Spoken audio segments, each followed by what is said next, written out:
अस्सलाम वालेकुम स्टूडेंट्स, कैसे हैं आप। मैं उम्मीद करती हूँ आप लोग बिल्कुल ठीक ठाक खैरियत से होंगे। जो आज का हमारा टॉपिक है वो है ऐसे।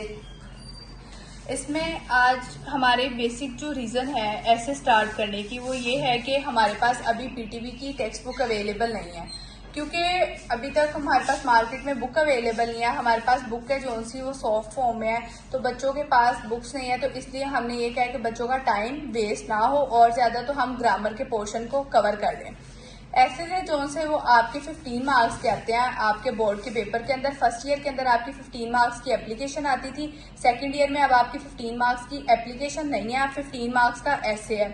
ऐसे आपको ऐसे के बारे में आपको थोड़ी सी नो हाउ तो होगी, जैसा कि आपने 10th में पढ़ा होगा, ऐसे किए होंगे बोर्ड के पेपर्स के लिए। और अगर मैं आपको ऐसे का उर्दू में मतलब बताती जाऊँ तो ऐसे को उर्दू में कहते हैं मजमून।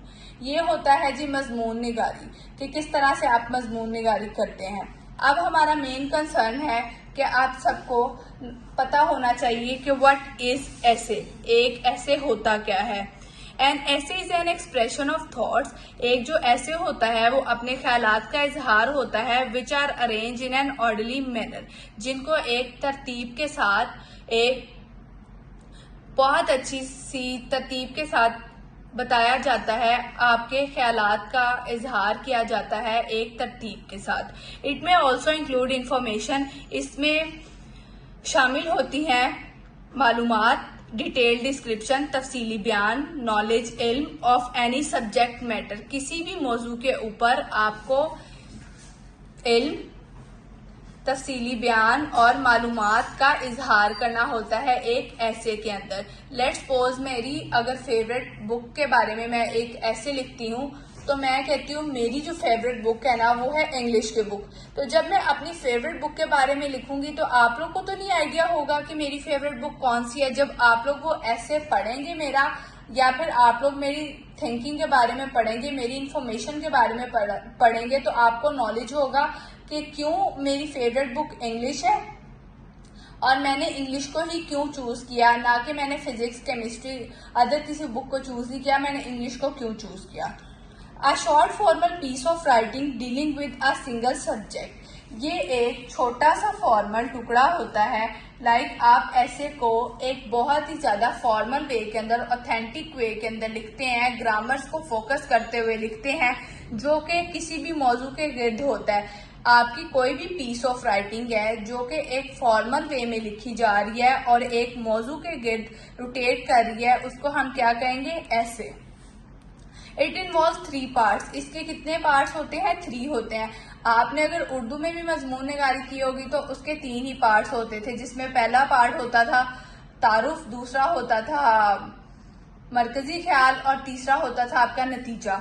ऐसे ही ऐसे के अंदर भी 3 पार्ट्स हैं, जिसमें फर्स्ट पार्ट है इंट्रोडक्शन, सेकंड पार्ट है बॉडी एंड थर्ड पार्ट है आपका कंक्लूजन। इंट्रोडक्शन क्या होता है, इंट्रोडक्शन को हम उर्दू में कहते हैं जी तारुफ। An introduction gives the reader an idea of what they are about to learn. अब जो इंट्रोडक्शन होता है आपका एक तारुफ होता है, एक मतन का, एक ऐसे का तारुफ होता है, वही आपको बताता है, कारीन को बताता है कि आपने इसके अंदर क्या पढ़ना है। And presents an argument in the form of thesis statement, और जो आपका नुक्ता नजर होता है उसको एक मरकजी ख्याल के सूरत में पेश करता है। जो इंट्रोडक्शन होता है उसके अंदर आप रीडर्स को ये बताते हैं कि रीडर्स ने क्या पढ़ना है, किस चीज के बारे में पढ़ना है और आपका मरकजी ख्याल क्या है। सपोज अगर मैं अपनी प्रीवियस एग्जांपल देखूं तो मैंने कहा था मेरी माय फेवरेट बुक के बारे में। अगर आप ऐसे लिखते हैं तो फर्स्ट पैराग्राफ के अंदर आप लिखेंगे कि आपकी फेवरेट बुक कौन सी है, ताकि जो आपका रीडर है वो थोड़ा सा फर्स्ट पैराग्राफ को पढ़े और उसको पता चल जाए कि इसकी फेवरेट बुक है जो सी वो इंग्लिश है, और ये आप पूरे ऐसे के अंदर इंग्लिश को ही बताएगा। ठीक है। सेकंड पार्ट होता है जी आपका बॉडी और मिडल सेक्शन, इसको हम कहते हैं जी मरकजी ख्याल या फिर दरमियानी हिस्सा। अ बॉडी और middle section that provide evidence to prove and persuade the reader to accept the writer particular point of view. ये जो आपका बॉडी होती है, ये जो आपका मरकजी हिस्सा होता है, वो सबूत फराहम करता है कि कारी जो आपके कारीन है वो मुसन्निफ के नुक्ता नजर से कायल हो सके। अगर आपकी फेवरेट बुक है इंग्लिश तो इसके अंदर सेकंड पैराग्राफ के अंदर बॉडी के अंदर ऐसे ऑफ बॉडी के अंदर मैंने बताना है कि मेरी फेवरेट बुक इंग्लिश है वो क्यों है और मैंने बाकी बुक्स को क्यों नहीं चूज किया, मैं इसको क्यों बहुत ज्यादा पसंद करती हूँ और मैंने इसको ही क्यों रखा। मैं बाकी सारी बुक से भी कंपेयर करूंगी और मैं अपना जो है पॉइंट ऑफ व्यू उसको मैं क्लियर करके बताऊंगी, ताकि जो रीडर्स हैं उनको पता चले कि इसकी फेवरेट बुक इंग्लिश क्यों है और इसको इतना ज्यादा इंटरेस्ट इंग्लिश में क्यों है। ठीक है। थर्ड पॉइंट आता है जी इसका conclusion. A conclusion that summarize the content and findings of an essay। अब जो कंक्लूजन है उसके अंदर समराइज कहते हैं जी दलील पेश करना, द कंटेंट अपने मौजू के बारे में, एंड फाइंडिंग्स ऑफ एन ऐसे और अपने मरकजी ख्याल की सूरत के अंदर। कंक्लूजन में हम अपने ऐसे को बाइंड अप करते हैं और हम अपने जो सारा हमने कंटेंट लिखा होता है फर्स्ट 2 पैराग्राफ्स के अंदर, इंट्रो के अंदर और बॉडी के अंदर, उसको हम कंसाइज करते हैं और उसका हम एंड पे एक निचोड़ लिख देते हैं, मतलब सम अप कर देते हैं अपने पूरे ऐसे को। अब इसी वीडियो के अंदर मैं आपको बताऊंगी how to write a perfect essay, कि आप एक बिल्कुल अच्छा एक परफेक्ट ऐसे कैसे लिख सकते हैं। टाइटल होता है जी इनमान आपको पहले ही दिया जाता है सेकंड ईयर के अंदर कि आप लोगों ने क्या किया, या फिर वैसे भी एसेस का टाइटल आपको पहले ही क्लियर वो बता देते हैं कि आपका ये वाला ऐसे है। अगर आप आगे जाते हैं एमफिल लेवल में जाते हैं तो वो एक ओपन एंडेड थीसिस स्टेटमेंट होती है जिसमें आपने खुद फाइंड आउट करना होता है, लेकिन इसके अंदर आपको पहले से ही वो टाइटल दे देते हैं। Right a clear and relevant title. अब जो आपने अपने ऐसे का टाइटल होता है वो हमेशा क्लियर होता है एंड रेलिवेंट, और वो बिल्कुल वाजिया और मुतलका होता है। टाइटल जो होता है वो आपका बिल्कुल वाजिया और मुतलका होता है। इंट्रोडक्शन होता है जी आपका एक पैराग्राफ के अंदर और ये आपके ऐसे का फर्स्ट पैराग्राफ होता है। General introduction to the topic, आपने अपने जो टॉपिक है उसका एक सादा सा इंट्रोडक्शन देना होता है कि इस टॉपिक के अंदर ये चीज बताई गई है, लाइक माय फेवरेट बुक ये है तो ये वाली इंग्लिश मेरी फेवरेट बुक क्यों है, ये सब चीजें आपने एक सिंपल इंफॉर्मेशन देनी होती है। इंपॉर्टेंस ऑफ द टॉपिक, आपने आपका जो टॉपिक है, जो आप जिस चीज के बारे में आप बात कर रहे हैं उसकी आपने इंपॉर्टेंस के बारे में बताना है, आपने उसकी अहमियत के बारे में भी फर्स्ट पैराग्राफ के अंदर बताना है। इंट्रोडक्शन के अंदर के why I like this book and why I choose English. Thesis statement, what you will discuss. अब थीसिस स्टेटमेंट आपका मरकजी ख्याल है जिसको आप थोड़ा सा हाईलाइट करेंगे अपने फर्स्ट पैराग्राफ के अंदर और उसको आप एंड पे सम अप कर देंगे।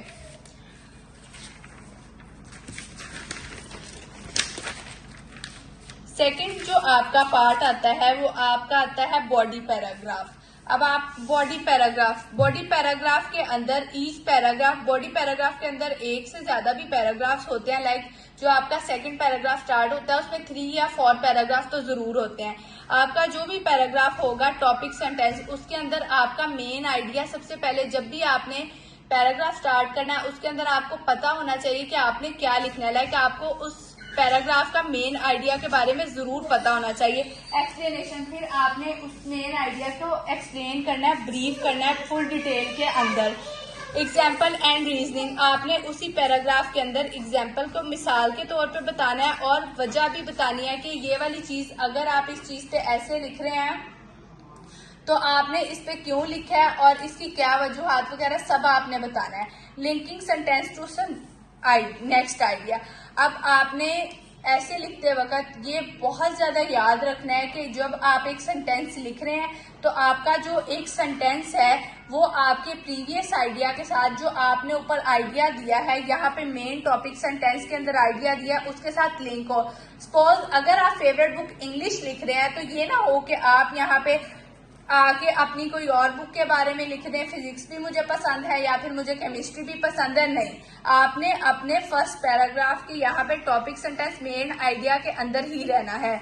अरेंज आइडियाज लॉजिकली, आपने ये भी ध्यान रखना है कि जो आपके आइडियाज हैं उनको आपने इस तरह से अरेंज करना है जो आपका रीडर है वो बहुत ज्यादा इंटरेस्ट ले और वो बहुत ज्यादा तफसील से ऑर्डरली अरेंज हो।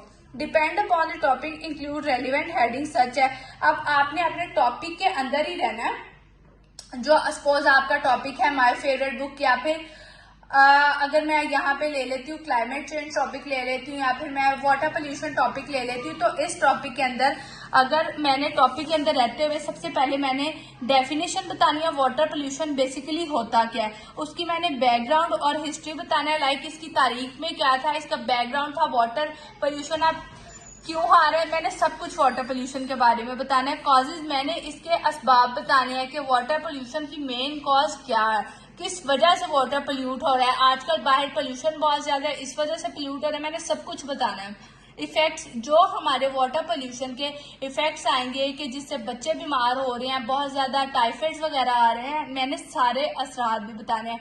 एडवांटेजेस जो हमारे ऊपर, हमें वाटर पोल्यूशन से अगर एडवांटेज है तो हमने एडवांटेजेस बता देते हैं, अगर डिसएडवांटेजेस हैं तो हमने डिसएडवांटेजेस भी बताने हैं। हमने सेकंड पैराग्राफ के अंदर ही ये चीजें कोट करनी है। प्रॉब्लम्स, अब वाटर पोल्यूशन से हमें जो प्रॉब्लम्स आ रही हैं हमने वो भी बतानी है और हमने आगे बताना है कि हम इनका किस तरह से सोल्यूशन कर सकते हैं। पर्सनल ओपिनियन, अब फिर लास्ट में मैं अपनी पर्सनल ओपिनियन भी दूंगी अगर रिक्वायर्ड हुई कि मेरा मानना यह है कि आई थिंक सो कि हमें इस तरह से वाटर पोल्यूशन को रोकना चाहिए। नेक्स्ट पॉइंट है जी आपका लास्ट होगा वो कंक्लूजन होगा। जो कंक्लूजन क्या होता है, समराइज द इम्पोर्टेंट पॉइंट्स, जो आपको इम्पोर्टेंट पॉइंट्स है आपने उनको तफसीली बयान करना है। आपके जो भी आपने ऊपर इम्पोर्टेंट पॉइंट्स या फिर आपने दिमाग में सोचे होंगे उनको आपने डिटेल से ब्रीफ करना है। And with the short final thought, अब आपने जो एंड करना है अपने ऐसे का, वो आपकी कोई भी आखिरी तमहीद होगी, आपके थोड़े से भी आखिरी ख्यालात होंगे, होप, उम्मीद होगी, रिकमेंडेशन, या फिर आप आगे कोई मशवरा देना चाहते हैं उससे आप एंड करेंगे। स्टूडेंट्स, इन पॉइंट्स को याद रखते हुए आपने ये याद रखना है कि आपका एक ऐसे बहुत ज्यादा परफेक्ट हो सकता है। अब आप लोगों ने ऐसे के अंदर जो वर्ड में ये वाली लिंकिंग वर्ड्स आप लोगों ने यूज करने हैं और ये वाले जो लिंकिंग वर्ड्स है ना, ये बहुत ज्यादा अच्छा इंप्रेशन डालते हैं। एक तो मुश्किल भी नहीं है, दूसरा ये बहुत अच्छा इंप्रेशन डालते हैं एक रीडर के ऊपर कि भाई इस बंदे को इंग्लिश भी आती है और ये इंग्लिश के अंदर ही मूव कर रहा है। फर्स्टली का मतलब होता है जी शुरू, सेकेंडली उसके बाद मोर ओवर, इसके अलावा, फर्दर मोर, मजीद बरा, हाउ एवर ताहम, देयर फॉर इसलिए, फॉर एग्जाम्पल मिसाल के तौर पे, फाइनली आखिरकार, और इन कंक्लूजन नतीजा। आपने ऐसे के अंदर आप इन वर्ड्स को यूज कर सकते हैं और ये वर्ड्स आपके ऐसे को बहुत आउटस्टैंडिंग बनाएंगे।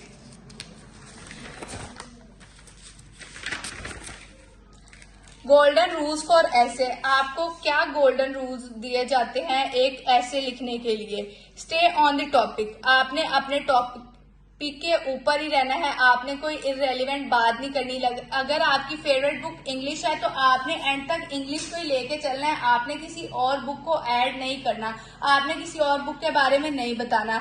Right in clear simple English, अब जो आपने ऐसे लिखना है, जो मैंने आपको पीछे की पॉइंट्स भी बताए हैं वो भी बिल्कुल सिंपल और क्लियर है, और आपने जो अपना ऐसे भी लिखना है वो आपका क्लियर हो और बहुत सादा सी अंग्रेजी हो, कोई आपने एक्स्ट्रा ऑर्डिनरी इंग्लिश नहीं अंदर यूज करनी या फिर फर्दर मास्टर लेवल की इंग्लिश नहीं यूज करनी, सिंपल आपने अपनी सिंपल इंग्लिश यूज करनी है। कीप वन मेन आइडिया पर पैराग्राफ, और मैंने आपको पहले ही बताया था कि बॉडी के अंदर आपने अपने मेन आइडिया के साथ चलना है। जो आपने मेन आइडिया बताना है पर पैराग्राफ के अंदर, लाइक कॉजेज अगर है, इफेक्ट्स है, उसी चीज को ही आपने एक्सप्लेन करना है हर पैराग्राफ के अंदर। आपने इरेलीवेंट बात नहीं करनी, लाइक आपने कॉजेज के साथ डायरेक्ट आके डिसएडवांटेजेस नहीं लिख देने। कॉजेज के साथ आपने पहले कॉजेज को ब्रीफली एक्सप्लेन करके आपने इफेक्ट्स को ब्रीफली एक्सप्लेन करना है। Support your point with reason और एग्जाम्पल्स, जब आप अपना पॉइंट बता रहे हैं, सपोज अगर आप अपने कॉजेज बता रहे हैं तो आपने कॉजेज को ब्रीफ बताना है, एक्सप्लेन करना है और आपने उसकी एग्जाम्पल भी साथ देनी है। और अगर आप इफेक्ट्स की तरफ जा रहे हैं तो इफेक्ट्स भी आपने ब्रीफ बताने हैं और उसके साथ में एग्जाम्पल भी देनी है कि क्या इफेक्ट है, बच्चे बीमार हो रहे हैं, बच्चे मर रहे हैं, सब कुछ। Avoid repeating the same idea, अगर आपने पहले ही कॉज को बता दिया है तो आपने दोबारा से उस कॉज को एक्सप्लेन नहीं करना। आप कोई नया कॉज लेके नहीं आ सकते, आप कॉजेज के बाद इफेक्ट पे जाएंगे, आपने एक आइडिया को रिपीट नहीं करना। चेक ग्रामर, आपने ऐसे लिखते वक्त ऐसे लिख के आपने अपनी ग्रामर का ख्याल जरूर रखना है कि आप लोग किस तरह से, ये ना हो कि आप लोग प्रेजेंट टेंस के अंदर पास्ट टेंस को ले जाए, पास्ट टेंस के अंदर प्रेजेंट को ले आए, ऐसा कुछ नहीं करना। आपने अपनी ग्रामर को चेक करना है, स्पेलिंग मिस्टेक नहीं करनी, स्पेलिंग्स को बहुत ज्यादा चेक करना है। और पंक्चुएशन जब आपने अपनी कोटेशन वगैरह करनी है, आपने अपनी पंक्चुएशन का बहुत अच्छे से ख्याल रखना है। अब मैं इजी फॉर्मूला आपको बता देती हूँ ऐसे का, जिससे आप मेमोराइज कर सकते हैं। सबसे पहले आता है जी आपका T for title, I for introduction, B for body, body के अंदर 3 to 4 पैराग्राफ होते हैं, टॉपिक सेंटेंस होता है, उसका लाइक कॉजेज है, उसकी फिर एक्सप्लेनेशन है एंड एग्जाम्पल, सब कुछ। उसके बाद लास्ट पे जो आपका है कंक्लूजन। अब जो हम कल है अपने एसेस को मजीद डिटेल में पढ़ेंगे। कल हमारा जो एसे है वो है माय फेवरेट पर्सनैलिटी। तो जो आपने भी गौर से पढ़ के आना माय फेवरेट पर्सनैलिटी को, फिर हम अपना एसे कल फर्दर पढ़ेंगे। Thank you so much for this video.